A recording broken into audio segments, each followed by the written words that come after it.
অনেক ছেলে মেয়েরা চায় লিমিটেড ইনকামের চাকরি করব না, ব্যবসা করব, পরিশ্রম করব, লোন নেব, লোন শোধ করব, আর তার মাধ্যমে অনেক টাকা রোজগার করব।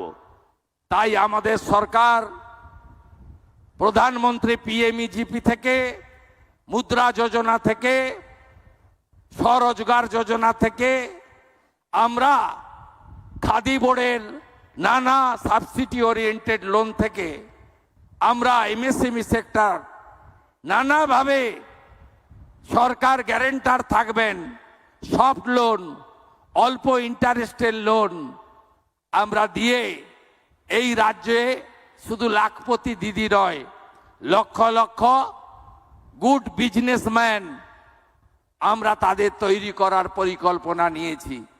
এই ত্রিমুখী, ত্রিধারা, ত্রিশক্তি আগামী দিনে এই বাংলায় বেকারত্বের মোচন ঘটাবে।